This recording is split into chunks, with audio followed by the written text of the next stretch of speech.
tu es débutant et tu veux comprendre les structures du marché comme un pro, dans cette vidéo, je te dévoile en fait les secrets des traders rentables. Pour ne pas dire les secrets, mais l'un des secrets des traders rentables, la structure du marché. Alors, si tu es débutant, cette vidéo est faite pour toi et prends le temps de regarder jusqu'à la fin et je te dis, tu vas comprendre la structure du marché. Vous savez, avant que le lion ne bondisse sur sa proie, il observe. Il identifie la faiblesse, il repère le mouvement, il l'anticipe. Le trader féroce fait pareil. Il décode la structure du marché pour attraper les meilleurs mouvements. Chaque sommet, chaque creux, c'est une empreinte laissée par les gros poissons, les traders institutionnels ou encore mieux dit, les institutions. D'accord? Et ce ne sont pas que des mots que je suis en train de vous dire. La structure du marché, c'est tout pour un trader. C'est le battement du cœur du marché. La structure haussière, le régissement de la tendance. La structure baissière, c'est le calme avant la hausse. Et le changement de structure, c'est le moment où le lion bondit. Et chez nous, nous n'entrons pas sur le marché par hasard. On attend le bon moment, la cassure, le pullback, la confirmation avant de prendre position sur les marchés. Parce que ici, chaque trade est une chasse. Et chaque mouvement sur les marchés laisse des traces que chaque trader, en fonction de sa stratégie, doit pouvoir décoder pour prendre les meilleures décisions sur les marchés. Donc, sans plus tarder, on va s'attaquer à ce qui nous concerne et on va aller sur les graphiques pour parler de structure de marché.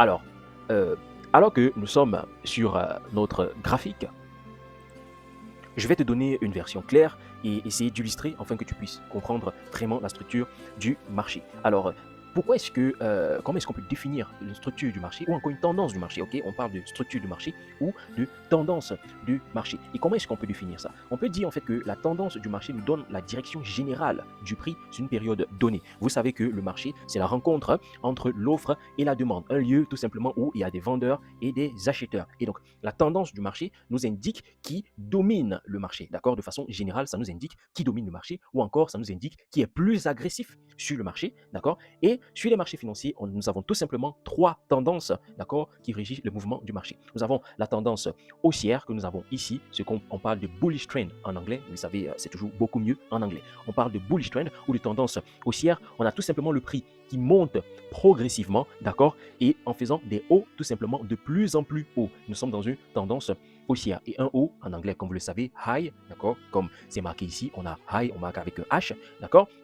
Et tout simplement, il y a toujours le haut suivant. Le haut suivant doit toujours être plus haut que le haut précédent. Et là, dans ce cas de figure, on sait que nous sommes dans une tendance haussière, d'accord? Et dans ce cas, on a le high, après on a le higher high, d'accord? C'est toujours mis en anglais. Et donc ce higher high nous indique que les acheteurs, d'accord, ceux qui veulent faire monter le prix, sont plus agressifs que les vendeurs, ceux qui veulent faire descendre donc le prix. Et donc chaque nouveau plus haut est plus haut tout simplement que le haut précédent. Et donc on parle ici de sommet. Chaque sommet est tout simplement plus haut que le sommet précédent, d'accord? Et chaque nouveau plus bas, d'accord, est tout simplement plus haut que le bas précédent. Donc on a ici un high, on a ici un low, on a ici un higher high, on a ici un higher low. Donc ici on a un plus haut, ici on a un plus bas plus haut. Donc, et on parle ici de creux. Donc chaque sommet est plus élevé que le sommet précédent et chaque creux est toujours plus élevé que le creux précédent. Et donc dans ce cas de figure, comme vous pouvez le voir, nous sommes dans une tendance haussière. Si on demande à un enfant, d'accord, que qu'est-ce qu'on voit ici, il va tout simplement voir quelque chose qui monte, hein, sous forme de dents de scie ou encore sous forme d'escalier. Il va te dire, ça monte. Basiquement, nous sommes dans une tendance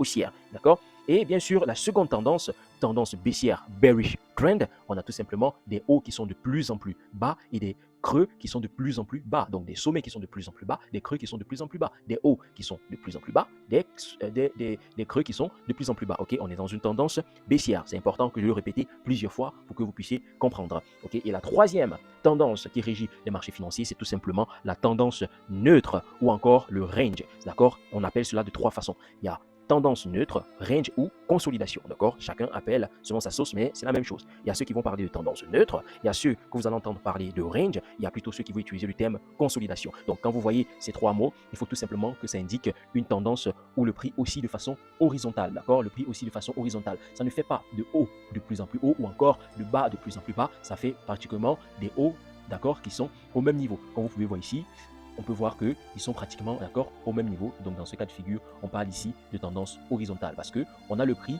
qui évolue tout simplement, d'accord, dans une fourchette horizontale, comme si il était coincé, d'accord, entre un sol et un plafond, d'accord. C'est vraiment aussi simple que ça, ok.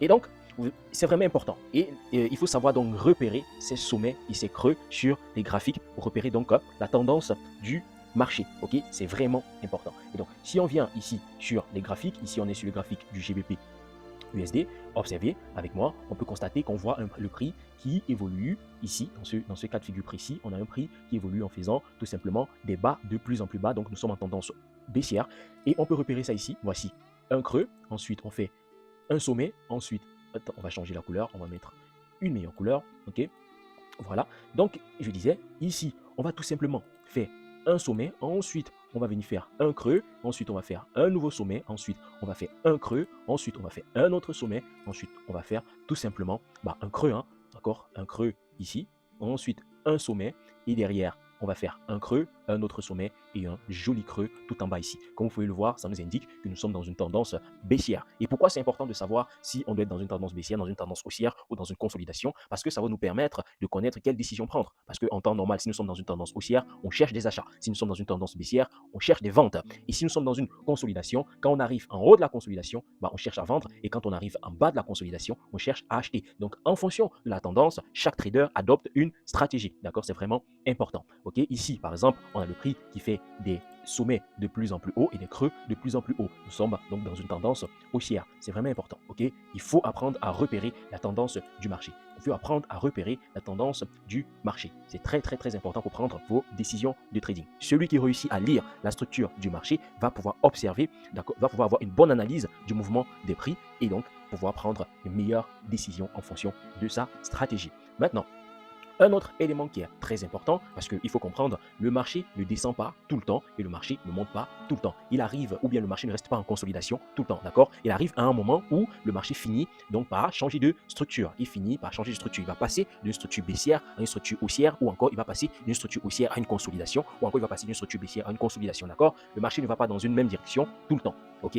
Il varie. Et c'est vraiment important donc de comprendre les codes et schémas du marché au moment où il cherche donc à varier. D'accord? C'est vraiment important. Et donc, dans ce cas de figure, quand le marché varie, il y a un code de lecture dans le cadre d'une tendance baissière ou dans le cadre d'une tendance haussière. Le premier code de lecture quand le marché évolue, c'est ce qu'on appelle le BOS, d'accord? Le Break of Structure. C'est toujours mieux en anglais, tout simplement cassure de structure. Ça signifie que le prix passe le dernier sommet ou le dernier creux important dans le sens de la tendance. Comme vous pouvez voir ici, on est dans une tendance baissière, ok? On peut voir que voici le dernier sommet, le dernier creux, pardon, donc le low, et voici le dernier sommet qui a été formé. Regardez, le prix vient casser. Et donc quand le prix vient casser ce niveau ici où se trouvait le dernier creux, il a fait ce qu'on appelle un BOS, un break of structure, d'accord? Dans le cas d'une tendance baissière, il a donc cassé la structure à la baisse. Et ensuite, il forme un nouveau creux et un nouveau sommet. Et ensuite, il vient casser ce nouveau creux à la baisse. Il a fait un BOS, donc un break of structure. Ensuite, il forme un nouveau creux, un nouveau sommet, et il vient break à la baisse encore ce creux qui avait été formé. Il y a un break of structure. Nous sommes dans une tendance baissière. Et donc, ce break of structure va confirmer la continuité de la tendance. À chaque fois qu'on a un break of structure ainsi, ça nous confirme tout simplement qu'on continue à aller à la baisse, d'accord? Ça nous confirme que la volonté, les vendeurs, d'accord, sont plus agressifs et donc veulent continuer à aller à la baisse. C'est vraiment important. Ok? Et dans le cas de la hausse ici, vous pouvez voir à chaque fois qu'on a un sommet et un creux et que le prix vient toujours casser à la hausse le sommet précédent pour former un nouveau sommet un peu plus haut, on est tout simplement dans un break of structure haussier, d'accord? Une cassure de structure haussière, d'accord? C'est vraiment important. Et ceci nous indique tout simplement la volonté des acheteurs de vouloir continuer à aller plus haut. Ça nous indique l'agressivité globale des acheteurs sur le marché. Vous voyez, on a un sommet ici, on a un creux ici, le prix vient casser, d'accord? Cet ancien sommet ici, on a un break of structure, ok? Ensuite, derrière, on a une correction. Ensuite, le prix vient casser encore ce dernier sommet ici. On a un break of structure à la hausse, d'accord? On appelle ça un break of structure haussier. C'est vraiment important. Maintenant, comme je vous ai dit, le marché ne passe pas tout le temps à monter. Il arrive à un moment où finalement les acheteurs vont s'essouffler et les vendeurs vont récupérer la main. Et c'est en ce moment qu'on va former ce qu'on appelle le SHOSH ou le Change of Character ou encore le BMS, le Break Market Structure. D'accord? Ok, break market structure, ça nous indique tout simplement que le prix casse dans le sens de la direction opposée de la tendance actuelle, d'accord? On était dans une tendance baissière et tout d'un coup, le prix vient casser tout simplement le dernier plus haut qui était ici pour former un plus haut, d'accord? Plus haut que celui qui était précédent. Comme vous le voyez, en ce moment, on se retrouve ici à avoir un plus haut qui est plus haut que le plus haut précédent. Et donc, dans ce cas de figure, on a provoqué ce qu'on appelle un SHOSH ou un BMS. Ça nous indique un changement donc de structure. C'est un signe potentiel de retournement. Alors qu'on était baissier, finalement, ce SHOSH ici nous indique qu'on est potentiellement en train de repartir à la hausse. D'accord? C'est vraiment important. Et donc, dans ce cas de figure, ici, on peut voir que le marché évolue à la hausse et tout d'un coup, il y a le prix qui forme un plus haut et après, il vient casser tout simplement le dernier plus bas. Et donc, il fait un plus bas, d'accord, plus bas que le bas précédent, d'accord. On avait le bas précédent ici, le prix est venu casser, a formé un bas précédent, et là donc on a un shosh ou un BMS, un break market structure, d'accord, à la baisse, ce qui nous indique tout simplement que le marché qui évoluait à la hausse veut changer donc de direction pour repartir à la baisse. C'est vraiment important de pouvoir reconnaître ces éléments, d'accord. C'est très très important. Si vous avez compris ça, vous avez déjà compris en gros ce que c'est que la structure de marché. Ok, excusez-moi. Et donc, si on revient ici sur notre graphique du gold, en revenant sur notre graphique du gold, on peut constater en jetant un coup d'œil tout en bas ici, en revenant donc dans notre lecture du marché tout en bas ici, on a le gold qui est en train d'évoluer dans une tendance haussière en faisant des hauts de plus en plus hauts, d'accord, des hauts de plus en plus hauts, ok, des hauts de plus en plus hauts, on est dans une tendance haussière. On descend ici, ok, on voit que vraiment ça pousse pour faire des hauts de plus en plus hauts. Ensuite, on a le dernier plus bas qui est formé. Ensuite, on a le plus haut qui est formé et tout d'un coup, il y a une cassure de structure ici qui se forme, donc un choc, d'accord. Comme vous pouvez voir, le prix est en train de faire des hauts de plus en plus hauts, des sommets de plus en plus hauts et des creux de plus en plus hauts. Mais tout d'un coup, le dernier creux qui a été formé, boum, a été cassé par le prix et a commencé à faire tout simplement, d'accord, des sommets de plus en plus bas et des creux de plus en plus bas. Ici, ça nous a indiqué tout simplement donc qu'il y avait une volonté des vendeurs d'être plus agressifs que les acheteurs, donc un changement de caractère, donc un change of character en anglais, mon anglais qui n'est pas si bon que ça. Et donc, on a commencé donc à faire des bas de plus en plus bas. On a eu ici un changement de structure du marché pour passer d'une structure haussière à une structure baissière. Et bien sûr, comme je vous ai dit, le marché ne descend pas tout le temps.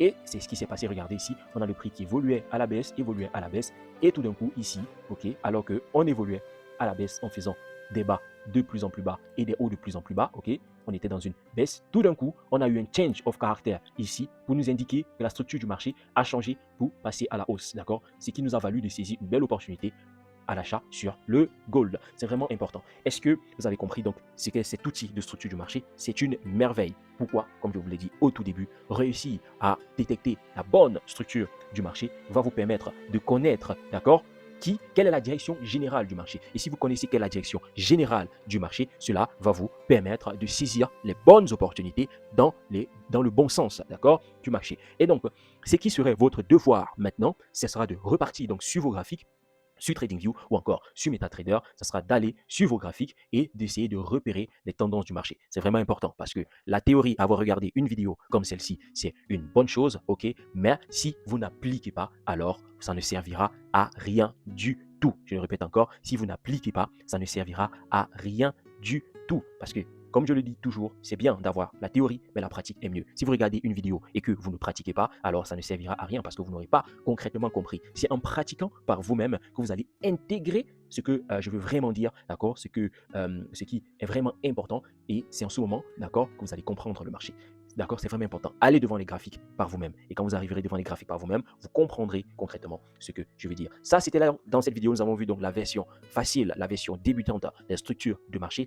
Et donc, pour ceux qui ont l'habitude, qui sont un peu plus intermédiaires et plus avancés, cette vidéo ne vous aurait servi à rien. Mais les prochaines vidéos, vous allez découvrir de nouvelles choses, redécouvrir, je préfère le dire même, la structure du marché comme vous ne l'aurez jamais connue avant. Et donc, c'est sur cette tonalité que je vous dis abonnez-vous, likez, partagez si le contenu vous a plu, et bien sûr pour aider d'autres personnes à découvrir les marchés financiers. Et bien sûr, on se dit à la prochaine pour la vidéo suivante où vous allez découvrir quelque chose d'exceptionnel sur la structure du marché, la version V2.